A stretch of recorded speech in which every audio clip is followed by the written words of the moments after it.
Negotiable Instruments Act, Section 18, where amount is stated differently in figures and words. Section 18 of the Negotiable Instruments Act, 1881 addresses situations where the amount payable is expressed differently in figures and in words, and it establishes a clear rule to resolve such discrepancies and prevent disputes. 1. Statutory provision.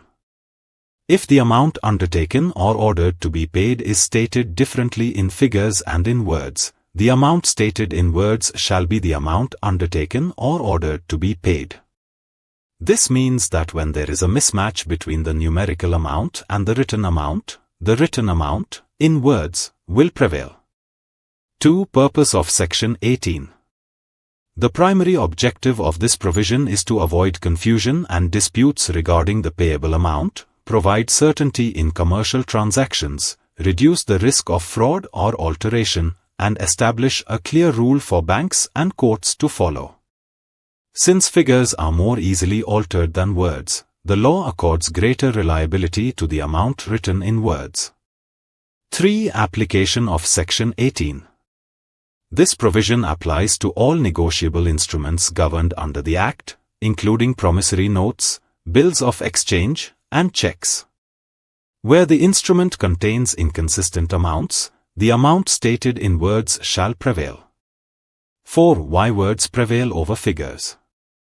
The law gives preference to the amount written in words because words are less susceptible to tampering, figures can be easily altered by adding digits, and written amounts provide clearer evidence of the drawer's intention, thereby enhancing the security of negotiable instruments.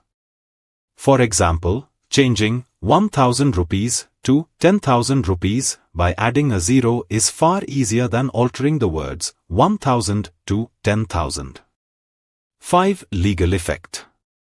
Courts will enforce payment according to the amount stated in words, and banks processing checks will likewise rely on the written amount where any discrepancy exists. In such cases, the numerical figures will be disregarded, thereby ensuring uniformity in enforcement. 6. Protection against fraud.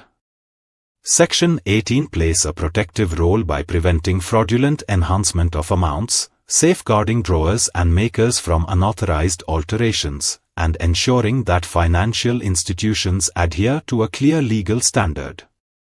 It thereby reduces litigation and strengthens trust in negotiable instruments.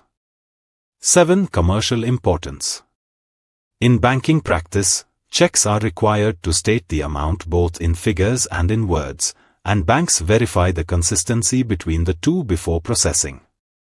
If any discrepancy exists, clarification is generally sought, thereby ensuring secure and reliable financial transactions in line with Section 18. For more details, contact us.